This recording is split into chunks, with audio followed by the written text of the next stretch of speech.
사도행전 22장 우리 17절부터 23절까지 교도하시겠습니다. 후에 내가 예루살렘으로 돌아와서 성전에서 기도할 때에 황홀한 중에 봄에 주께서 내게 말씀하시되 속히 예루살렘에서 나가라. 그들은 내가 내게 대하여 증언하는 말을 듣지 아니하리라 하시거늘 내가 말하기를 주님 내가 주를 믿는 사람들을 가두고 또 각 회당에서 때리고 또 주의 증인 스데반이 피를 흘릴 때에 내가 곁에 서서 찬성하고 그 죽이는 사람들의 옷을 지킨 줄 그들도 아나이다. 나더러 또 이르되 떠나가라 내가 너를 멀리 이방인에게로 보내리라 하셨느니라. 이 말하는 것까지 그들이 듣다가 소리질러 이르되 이러한 자는 세상에서 없애버리자 달려들 자가 아니라 하여 함께요 떠들며 옷을 벗어 던지고 뒷글을 공중에서 날리니. 아멘. 네, 우리 3월 첫 번째 주일입니다. 3월 하면 저는 어릴 때가 생각이 납니다. 3월부터 봄이니까 반드시 봄옷을 입고 학교에 가야 된다. 그래서 할머니한테 굉장히 많이 맞았던 기억이 있습니다. 3월이니까 아무리 추워도 패딩을 입고 가면 안 된다 그렇게 생각을 했습니다. 어릴 때. 항상 얇은 봄옷을 입고 이제 학교에 가야 된다. 왜 그렇게 생각을 했는지 모르지만 네, 어쨌든 우리 3월입니다. 봄이 시작이 되었습니다. 우리 좌우에 있는 분들과 이렇게 인사 한번 하도록 하겠습니다. 당신은 봄꽃보다 아름답습니다. 네, 당신은 봄꽃보다 아름답습니다. 네. 네, 떨떠름한 표정은 뭐죠? 네, 네, 우리 함께 하고 있는 분들이 봄꽃보다 더 아름다운 분인 줄 그렇게 믿고 함께 우리 신앙생활하며 또 말씀을 듣기를 원합니다. 저는 오늘 말씀을 준비하면서 이런 질문을 한번 던져봤습니다. 왜 바울이 죽어야 하는가?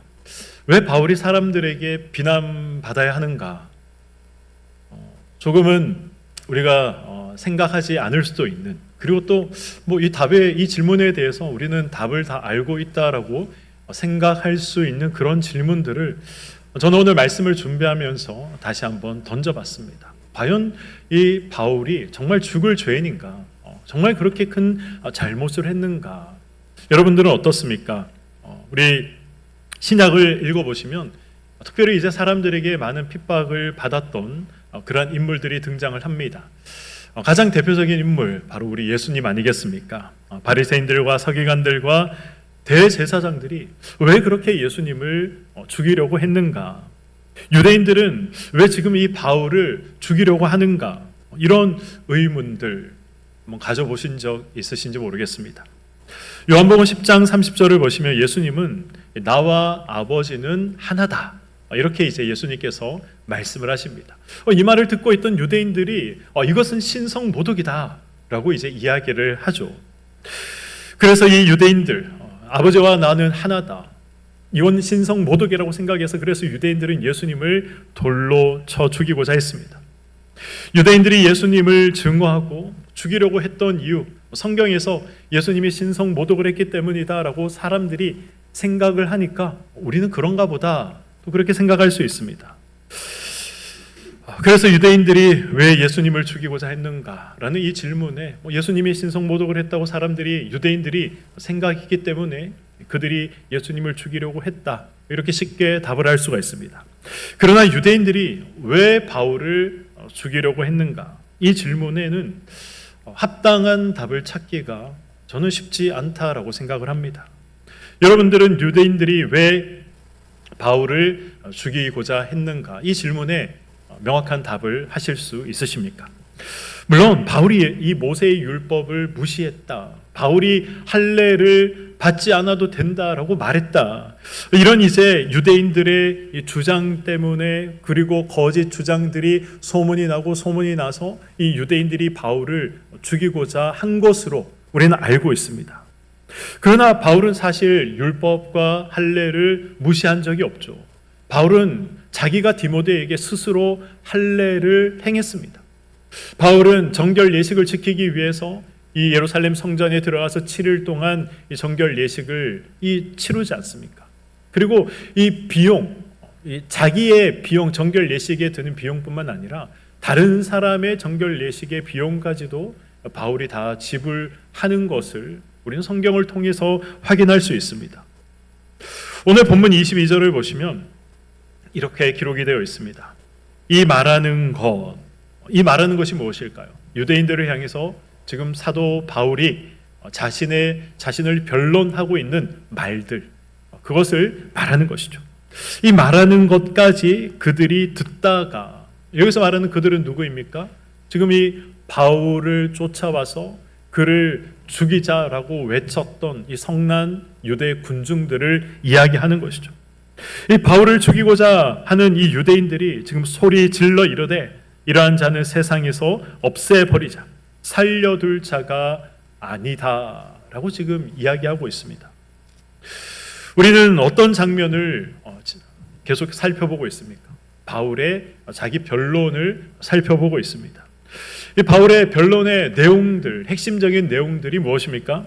나도 너희와 같이 예수 믿는 자들을 핍박하던 자이고 그리고 옥에 가둔 자이며 죽였던 자이다. 그리고 그것이 율법을 소화하는 것이고 하나님께서 기뻐하시는 일이라고 생각했던 자이다. 그런 내가 예수를 믿게 된 것은, 그런 내가 예수를 위해서 살게 된 것은 내 의지가 아니고 내 뜻이 아니라 하나님께서 말씀하셨기 때문에, 하나님께서 그런 삶을 나에게 요구하셨기 때문에 내가 지금 그런 삶을 살아가고 있는 것이다. 그리고 그 하나님께서 지금 나를 이방인에게 보내셨다라고 말하고 있습니다. 이것이 바울이 자신의 변론을 하면서 말하고 있는 핵심적인 내용들입니다. 얼핏 보면 어떻습니까? 이 바울의 변론은 따지고 보면 크게 특별할 것이 없는 그러한 변론입니다. 유대인들을 자극할 만한 너희들이 틀렸다 이런 이야기 하고 있지 않습니다. 내가 옳다라는 이야기 하고 있지 않습니다. 그래서 어떻게 본다면 이 유대인들을 자극할 만한 그런 내용이 없다라고도 생각할 수 있습니다. 그러나 이 바울의 변론을 들은 이 유대인들은 더욱 화가 나서 바울을 죽여버리자, 저 사람을 이 땅에 살려둘 이유가 하나도 없다라고 소리치기 시작했던 것이죠. 바울의 어떤 말이 유대인들을 화나게 만들었을까요? 바울의 어떤 바울 변론의 어떤 내용이 이 유대인들을 대노하게 했습니까?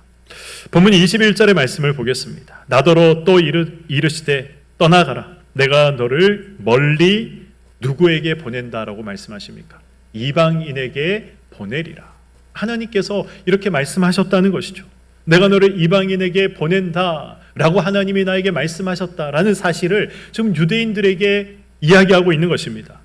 하나님께서 나를 이방인에게 보내셨다. 이 이야기가 끝나자마자 22절로 넘어가면서 이제 유대인들이 바울을 죽이자, 살려둘 이유가 없다라고 소리치기 시작한 겁니다. 우리가 생각할 때에는 이게 그렇게 중요한 의미가 있는가, 그냥 한쪽 귀로 듣고 넘겨버릴 수도 있는 내용이 아닌가라고 생각할 수도 있지만, 그런데 유대인들은 이 말을 가볍게 여기지 않았습니다. 유대인들은 이 말을 듣고 폭발하게 된 것이죠. 이 말이 죽어야 할 정도로, 바울이 죽어야 할 정도로 잘못된 말입니까? 죽어야 할 정도로 잘못된 말이라면 어떤 이유에서 왜 잘못된 것입니까? 이런 이 질문이 오늘 우리가 생각해 봐야 할 질문이고, 오늘 이 설교는 이런 질문으로 이제 시작하게 되는 것입니다. 유대인들이 가지고 있는 아주 독특한 생각 하나가 있었습니다. 그들이 가지고 있는, 유대인들만 가지고 있었던 아주 특별한 생각 하나가 있습니다. 그게 어떤 생각입니까? 우리는 하나님께 선택받은 사람들이다, 민족이다. 선민의식, 선민사상, 그러한 것들이 그들에게 굳건하게 자리 잡고 있었던 것이죠. 하나님께서 세상에 수많은 사람들이 있지만 그 수많은 사람들 중에 우리 조상 아브라함을 특별히 불러내셨다. 세상에 수많은 민족들이 있지만 하나님께서 우리 민족만을 특별하게 구별하여 불러내셨다. 그래서 감사하다, 그래서 은혜다, 이런 생각을 그들이 가진 것이 아니라 그래서 우리는 특별하다라는 생각을 가지고 있었던 것입니다. 그래서 유대인들은 이방인들과 어울리지 않았습니다. 우리는 특별한 민족이고 저들은 부정한 민족들이기 때문에 우리는 저들과 어울리지 않는다. 함께 교제를 하지 않는다. 함께 먹고 마시지 않는다. 이방인들을 부정한 족속들이다라고 생각을 하고 그들과 등을 돌리고 그들과 교류하지 않으며 그들이 살아갔던 것이죠. 우리만 특별하다. 우리만 하나님의 부름을 받았다. 생각하고 있는 이 유대인들에게 바울은 지금 아니다. 너희들만 특별한 것이 아니라 하나님은 세상의 모든 사람들을 특별하게 생각하신다. 너희만 구원받기를 원하시는 것이 아니라 하나님은 세상의 모든 민족들, 너희들이 말하는 이방 민족들조차도 하나님께서는 특별하게 생각하셔서 그들이 구원받기를 원하고 계신다. 이렇게 지금 말하고 있는 것입니다.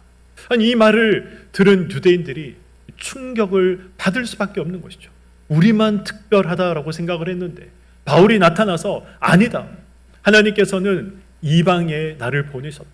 하나님은 이방인들도 구원받기를 원하신다. 이 이야기를 하고 있으니 이스라엘 백성들이, 이 유다 족속들이 지금 폭발했던 것입니다. 유대인들에게 이 말은 굉장히 불쾌한 말이었습니다. 굉장히 충격적인 말이었습니다. 수천 년을 내려오면서 우리만 특별하다, 우리만 구원받았다, 우리만 하나님께서 선택하셨다, 이런 생각들, 이런 사상들이 이 그들의 뼛속 깊은 곳까지 자리 잡고 있었는데, 그런데 그것이 아니다라고 말하고 있으니 도저히 용납할 수 없었던 것이죠. 유대인들이 가지고 있는 선민이라는 이러한 특권, 선민이라는 이러한 기득권, 그러한 것들을 부정하고 이 무너뜨리고 있는 이 바울에게 지금 화를 내지 않을 수 없었던 것입니다. 대노하지 않을 수 없었던 것이죠. 바울뿐만이 아니죠. 예수님도 그러셨습니다. 신성 모독은 예수님을 죽이고자 하는 바리새인들과 대제사장들의 핑계거리에 불과했습니다. 진짜 바리새인들, 대제사장들, 유대인들, 그들의 본심이 무엇입니까? 그들의 진짜 본심이 무엇인지 성경은 이렇게 말씀합니다. 요한복음 11장 47절에서 48절의 말씀입니다. 이에 대제사장들과 바리새인들이 공회를 모으고 이르되 이 사람이 많은 표적을 행하니 우리가 어떻게 하겠느냐? 만일 그를 이대로 두면 모든 사람이 그를 믿을 것이요, 그리고 로마인들이 와서 우리 땅과 민족을 빼앗아 가리라 하니. 이 47절과 48절만큼 바리새인들과 대제사장들의 본심, 진짜 마음을 적나라하게 드러내는 말씀이 없습니다. 예나 지금이나 이 힘이나 권력은 어디에서 나오는 것입니까? 사람들로부터 나오는 것이죠. 사람에게서 나오는 것입니다. 얼마나 많은 사람이 나를 따르는가, 거기에 권력이 나오고 힘이 나오는 것이죠.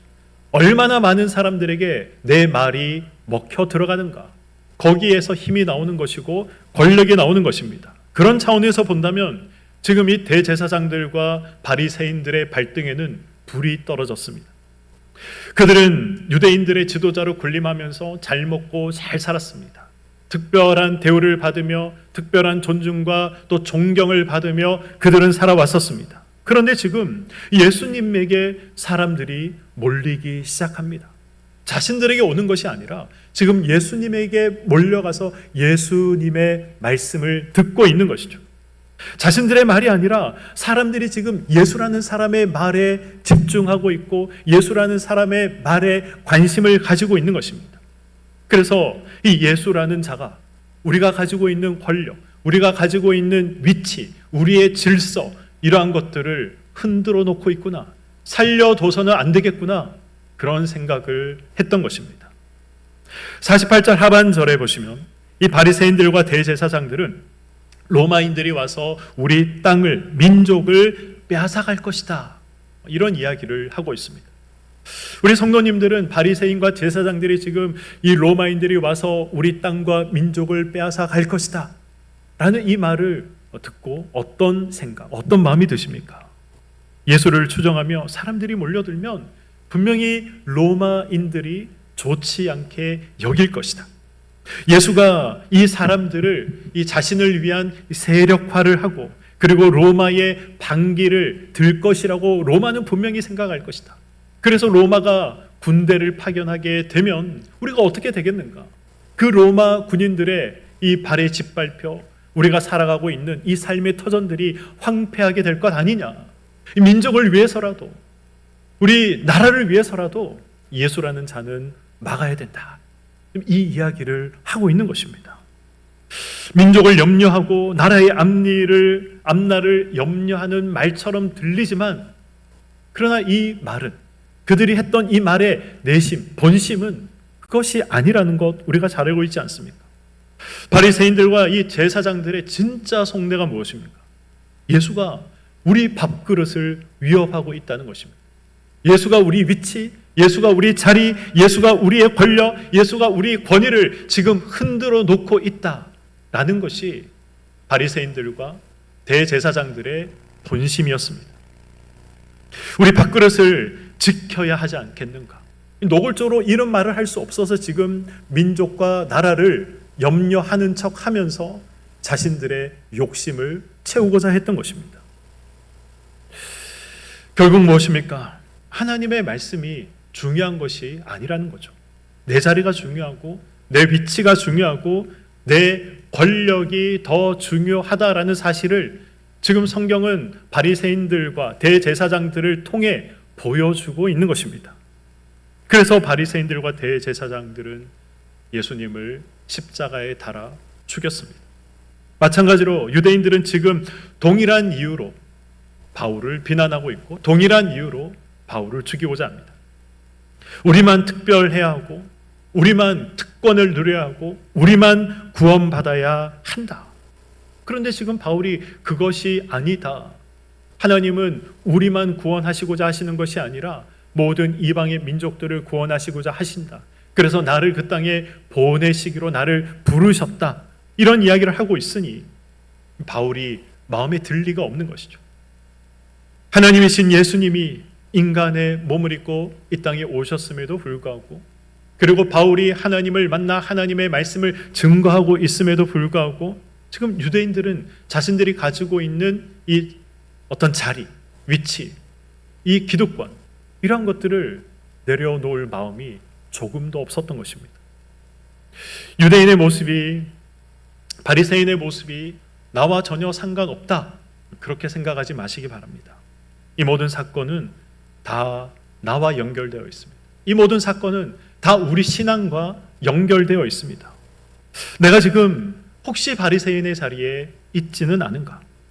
내가 지금 교회에서 텃세를 부리고 있지는 않은가? 혹은 예전에 그런 적은 없었는가? 돌아볼 필요가 있는 것이죠. 신앙의 연수가 오래되었다는 이유로, 우리 교회에서 신앙생활을 오래 했다는 이유로 우리가 혹시 내가 우선이 되고자 하고 내가 대접받기를 원하고 내가 높아지고자 하는 그런 마음이 내 마음 가운데 없는가? 돌아볼 필요가 있는 것입니다. 물론 한 교회에서 오래 신앙생활한 것, 그건 대단한 자랑입니다. 한 교회에서 2대, 3대, 4대가 신앙생활하는 것 충분히 자랑할 만한 자랑의 내용입니다. 저도 그러한 것들이 있다면 저도 자랑하고 싶습니다. 그런데 그것이 내가 더 높아지고 내가 더 대우받고 내가 더 인정받는 어떤 수단으로 사용되어서는 안 된다는 것이죠. 민수기 11장을 보시면 굉장히 유명한 이스라엘 백성들의 불평과 불만이 하나 기록이 되어 있습니다. 이스라엘 백성들이 이 광야 생활을 하면서 모세를 향해서, 하나님을 향해서 불평하고 불만을 품었던 그 유명한 불평과 불만이 무엇입니까? 고기를 먹지 못해서, 고기를 먹고 싶다는 불평과 불만이었습니다. 아니, 우리가 애굽에서 살아갈 때는 공짜로 우리가 참외도 먹고 우리가 마늘도 먹고 부추도 먹고 파도 먹고 우리가 그런 것들을 다 충분히 먹을 수 있지 않았느냐? 그런데 지금은 뭐냐? 허구한 날 이 만나만 먹고 있다. 그래서 우리가 지금 힘이 없다. 만나만 먹고 있으니, 고기도 먹고 이 몸에 좋은 것들도 좀 먹어야 되는데 허구한 날 만나만 먹고 있으니 기력이 없다라는 것이 그들의 이야기였습니다. 그래서 이 민수기 11장을 보시면 어떻게 합니까? 이스라엘 백성들이 자기 장막에 들어가서 다 울기 시작합니다. 모세가 이러한 모습을 보면 얼마나 기가 차겠습니까? 물에 빠진 놈 건져줬더니 지금 내 가방 어디 있느냐 찾아내라. 지금 이 심보로 이야기하고 있는 것 아니겠습니까? 모세가 하나님께 하소연하기 시작합니다. 그래서 하나님께서 이스라엘 백성들에게 고기를 주시겠다. 고기를 주시는데 하루 이틀 주시는 것이 아니라 한 달 동안 주시겠다. 한 달 동안 내가 너희들에게 고기를 주겠다. 너희들이 이제 더 이상 고기를 보면 신물이 올라올 정도로, 너희들이 더 이상 고기를 보면 치가 떨릴 정도로 내가 고기를 주겠다라고 하나님이 약속하십니다. 모세가 이 하나님의 말씀을 듣고 어떻게 믿을 수 있겠습니까? 아니 하나님, 지금 우리가 가지고 있는 양들, 소들 그러한 것들을 다 잡아 먹는다고 하더라도 우리가 한 달 동안 어떻게 신물이 날 정도로 고기를 먹을 수 있겠습니까? 우리가 가지고 있는 양과 소는 턱없이 부족합니다. 하나님이 바다에 있는 모든 물고기를 우리에게 주신다고 하더라도 그 또한 턱없이 부족합니다. 그런 이야기들을 모세가 하나님 앞에 합니다. 하나님께서 그래서 어떻게 합니까? 내가 말한 것이 사실이다. 내가 말한 것은 반드시 이루어질 것이다. 이러한 것들을 하나님께서 이 증명해 보이기 위해서 무엇을 요청하십니까? 이스라엘 백성들 중에 70명의 장로들을 회막으로 불러와라 라고 하시고, 회막에 불려온 장로들이 어떤 것들을 경험하게 됩니까? 이 하나님의 영이 임재해서 예언을 하게 되는 놀라운 일들을 목격하게 되는 것입니다. 그런데 문제는 이 70명의 사람들 중에 엘닷과 메닷이라는 사람들도 있었는데 이 두 사람은 회막에 오지 않았다는 것이죠. 여전히 진중에 머물러 있었다는 것입니다. 그런데 어떤 일이 일어납니까? 그들이 하나님의 말씀에 순종하지 않고, 모세의 말에 순종하지 않고, 회막에 나오지 않고 진중에 머물러 있음에도 불구하고 그들에게도 하나님의 영이 임해서 예언을 하는 것을 사람들이 보게 된 것이죠. 여호수아가 모세에게 말합니다. 이 엘닷과 메닷이 지금 진중에서 예언하고 있는데 이거 지금 금지해야 하는 것 아닙니까? 이것을 금해야 하는 것 아닙니까? 이 모세에게 이야기를 합니다. 그래서 모세가 어떻게 대답합니까? 민수기 11장 29절의 말씀입니다. 모세가 그에게 이르되 내가 나를 두고 시기하느냐? 여호와께서 그의 영을 그의 모든 백성에게 주사 다 선지자가 되게 하시기를 원하노라. 아멘. 여호수아는 모세가 이 회막으로 나와라 이렇게 명령했음에도 불구하고 나오지 않았던 이 엘닷과 메닷이 마음에 들지 않았습니다. 모세가 모이라고 했으면 모여야 하는데 모이지 않았던 이 엘닷과 이 메닷이 마음에 들지 않았던 것이죠. 그럼에도 성령이 임해서 그들이 예언하고 있으니 이 사실이 너무나도 싫었던 겁니다. 이런 여호수아를 향해서 모세가 시기하지 말라라고 말씀하고 있는 것이죠. 시기하지 말라는 모세의 이 말, 우리 성도님들은 이 말이 이해가 되십니까? 저는 설교를 준비하면서 저는 사실 모세가 여호수아를 향해서 시기하지 말아라 라고 말씀한 이 말씀이 이해가 되지 않았습니다. 이 엘닷과 메닷이 순종하지 않아서, 아니 지금 내가 섬기고 있는 모세의 말, 우리 민족 최고의 지도자인 모세의 말을 왜 순종하지 않느냐 라고 해서 분명히 여호수아의 마음에는 화가 있었을 것입니다. 그래서 그런 여호수아에게 화를 내지 말아라 라고 이야기를 했다면 저는 이해가 될 것 같습니다. 순종하지 않았음에도 불구하고 하나님의 영이 임해서 지금 예언을 하고 있는 엘닷과 메닷을 보면서 깜짝 놀랄 수가 있겠죠. 그런 이 놀란 마음을 가지고 모세에게 나아갔더니 모세가 놀라지 말아라 라고 이야기를 했다면 저는 이해할 수 있을 것 같습니다. 그런데 왜 시기하지 말아라 라고 이야기를 했는가? 저는 이 부분이 사실 잘 이해가 되지 않습니다. 여호수아에게는 바로 이 모세를 위하는 마음 때문에 시기가 있었습니다. 11장 29절을 보시면 네가 나를 두고 시기하느냐, 분명히 성경이 이렇게 말씀을 하고 있죠. 네가 나를 두고 시기하느냐, 네가 나 때문에 시기하느냐, 모세 때문에 지금 시기하고 있다라고 말하고 있습니다. 앞에서 말씀드린 것처럼 또 우리가 알고 있는 것처럼 여호수아는 모세의 이 비서였죠. 보좌관이었습니다. 모세와 함께 매일을 살아가던 사람이었습니다. 모세가 어떤 마음이, 여호수아가 어떤 마음이 있었을까요? 우리가 지극히 상식적이고 인간적인 생각을 해본다면 내가 모시고 있는 이분이 우리 민족 최고의 지도자인데 나는 이런 분을 모시고 있다.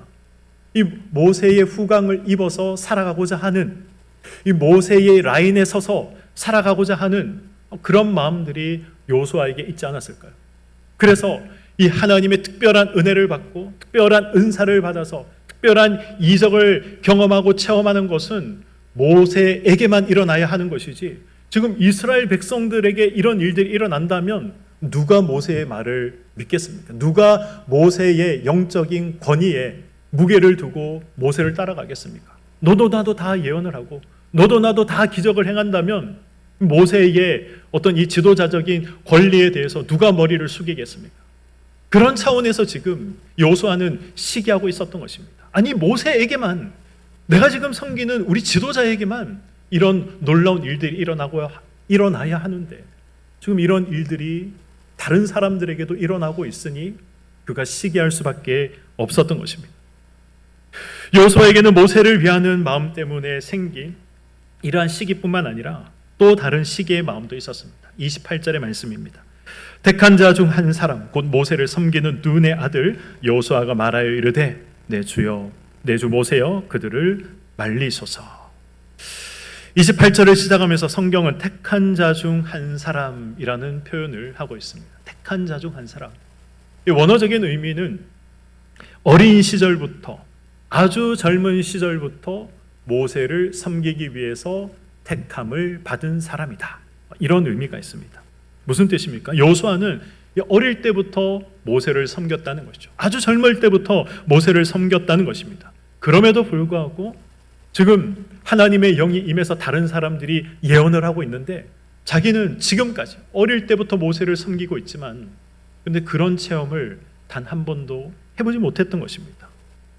이런 체험을 해야 한다면 어릴 때부터 모세를 섬겼던 내가 먼저 해야 되는 것 아닌가? 이런 체험을 해야 한다면 모세의 말에 순종하지 않았던 엘닷과 메닷이 체험해야 하는 것이 아니라 내가 체험해야 하는 것이 아닌가?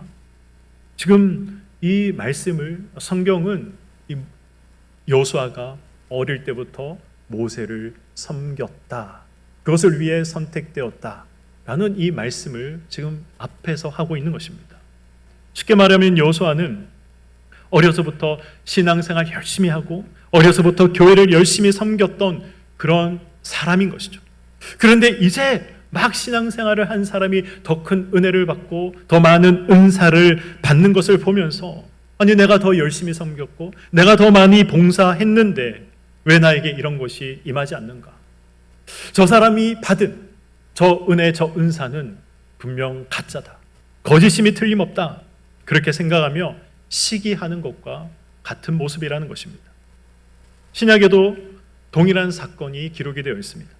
누가복음 9장 46절에서 50절의 말씀입니다. 제자 중에서 누가 크냐 하는 변론이 일어나니 예수께서 그 마음에 변론하는 것을 아시고 어린아이 하나를 데려다가 자기 곁에 세우시고 그들에게 이르시되 누구든지 내 이름으로 이런 어린아이를 영접하면 곧 나를 영접함이요 또 누구든지 나를 영접하면 곧 나를 보내신 이를 영접함이라. 너희 모든 사람 중에 가장 작은 그가 큰 자니라. 요한이 여짜오되 주여 어떤 사람이 주의 이름으로 귀신을 내쫓는 것을 우리가 보고 우리가 함께 따르지 아니하므로 금하였나이다. 예수께서 이르시되 금하지 말라. 너희를 반대하지 않는 자는 너희를 위하는 자니라 하시니라. 아멘. 지금 누가복음 9장 46절에서 50절의 말씀이 무엇을 말씀하고 있습니까? 제자들끼리 네가 먼저다, 내가 먼저다, 누가 크냐, 이런 서열 싸움을 지금 열심히 하고 있었다는 것입니다. 자기들 사이에서 이 서열을 놓고 싸우고 있었는데 예수님께서 가장 작은 자가 가장 큰 자이다, 이렇게 이제 말씀을 하시는 것이죠. 그리고 예수님이 이 말씀을 끝내자 갑자기 이 요한이 조금은 생뚱맞은 그런 이야기를 합니다. 요한이 등장해서 어떤 이야기를 합니까? 어떤 사람이 예수님의 이름으로 귀신을 내어 쫓는데 우리가 그것을 금했습니다. 예수의 이름으로 귀신 내어 쫓는 것을 하지 말도록 했습니다 라고 이야기합니다. 요한이 예수의 이름으로 귀신을 내어 쫓는 이유를 금한 이유가 무엇입니까? 예수의 이름으로 내어 쫓지 말아라. 당연히 예수 그리스도의 이름으로 귀신을 내쫓는 것이 성경적인 그런 행동임에도 불구하고 요한과 제자들은 그렇게 하지 말라라고 이야기를 합니다. 이유가 무엇입니까? 예수의 이름으로 귀신을 내어 쫓고 싶다면 제자가 되라는 것이죠. 제자가 되어라. 조금 더 이 표현을 노골적으로 이야기한다면, 직설적으로 표현한다면 내 밑에 들어와라 라는 것입니다. 내 밑에 들어와라. 우리도 지금 예수의 제자로 예수와 함께 고생하고 있는데 너도 예수의 이름을 이용해서 귀신을 내쫓고자 한다면 너도 내 밑에 들어와야 하지 않겠느냐. 너도 우리 밑에 들어와야 하지 않겠느냐. 지금 그 이야기를 하고 있는 것입니다. 예수님의 제자들도 치열하게 서열 싸움을 했습니다.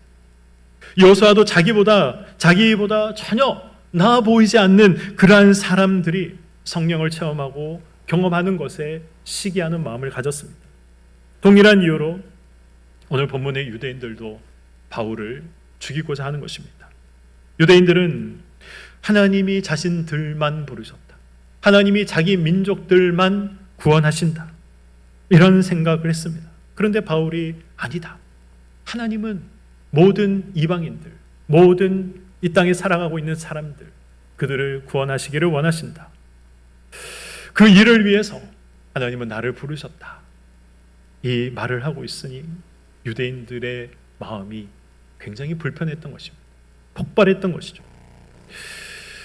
우리에게, 저와 여러분에게 이런 모습이 없는지 한번 살펴봐야 합니다. 지난주 말씀드렸지만 우리가 성경을 읽으면서 자주 착각하는 착각 중에 하나가 내가 물론 부족하고 내가 여러 모난 부분들이 많이 있지만 그래도 나는 모세의 편에 서 있는 사람이다. 우리가 이런 착각을 할 때가 너무나도 많이 있습니다. 모세를 비방하고 비난했던 이스라엘 편에 서 있음에도 불구하고 그걸 전혀 모른 채 나는 모세의 편에 서 있는 사람이다 생각한다는 것이죠.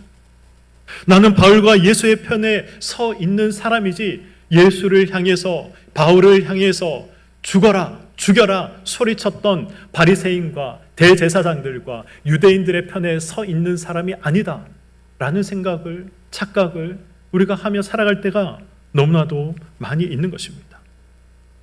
한국교회 안에 나보다 신앙의 연수가 짧은데 그럼에도 불구하고 먼저 집사가 되고 먼저 권사가 되고 먼저 장로가 되는 사람들을 보면서 교회를 떠나는 사람들이 얼마나 많이 있습니까? 나보다 조금 더 나아 보이지 않는데 은혜를 체험하고 은사를 받은 사람들을 보면 이 시기하고 질투하는 그런 사람들이 얼마나 많이 있습니까? 예수님을 사랑해서, 교회를 사랑해서, 그래서 헌신하고 충성하고 굳은 일을 하고 싶고 하고 있는데 사람들이 빨리 장로 되려고 저러는구나, 뭔가 한 자리 차지하려고 저러는구나, 이런 삐딱한 시선으로 사람들을 볼 때가 얼마나 많이 있습니까? 내가 교회를 위해서 이만큼 헌금하고 내가 교회를 위해서 이만큼 헌신했는데 왜 사람들이 나의 이 헌신과 나의 이 모든 것들을 알아주지 않느냐? 그것에 대해서 불만과 불평을 가지는 사람들이 얼마나 많이 있습니까? 만약 내가 그런 사람 중에 하나라면 우리는 예수님의 편이 아니고 바울의 편이 아니고 모세의 편이 아니라 유다인들, 이 유대 사람들, 이스라엘, 특별히 예수님을 향해서 돌을 던지고 죽어라 외쳤던 바리새인들과 대제사장들의 편에 서 있다는 사실을 우리는 기억할 필요가 있는 것입니다. 오늘 말씀을 맺도록 하겠습니다. 각계 전투라는 말이 있습니다. 각계 전투. 아마 우리 남자 성도님들은 다들 잘 알고 계시리라 생각을 합니다. 우리 여자 성도님들도 어떤 의미인지 정확히 알지는 못하지만 각계, 뭔가 개별적으로 하나보다 이런 이제 의미와 뉘앙스를 품고 있기 때문에 대충 어떤 의미다라고는 아실 것 같습니다. 제가 한번 찾아보니까요, 각계 전투란 이런 의미가 있습니다. 각계인이 각자의 전투를 하는 것. 각계인이 각자의 전투를 하는 것. 저는 우리 신앙생활이 각계 전투라고 생각을 합니다. 교회는 성인 군자들이 모인 곳이 아닙니다. 교회에는 좋은 사람들이 모인 곳이 아닙니다. 교회는 다 죄 많은 사람들, 하나님이 죄를 어떻게 하면 좋겠습니까? 가슴 쳐야 할 사람들이 모여 있는 곳이죠. 완성된 사람들이 모인 곳이 아닙니다. 다 미완성된 사람들입니다. 지금 당장 시장에 나가서 팔려고 하면 판매되지 않는, 다 반품되는 미완성품, 불량품, 그런 것들이 모인 곳이 교회입니다. 그렇지 않습니까? 미완성품들끼리 지금 싸우고 있는 거죠. 누가 더 높은가? 누가 더 대우를 받아야 되는가? 지금 그것을 싸우고 있는 것입니다.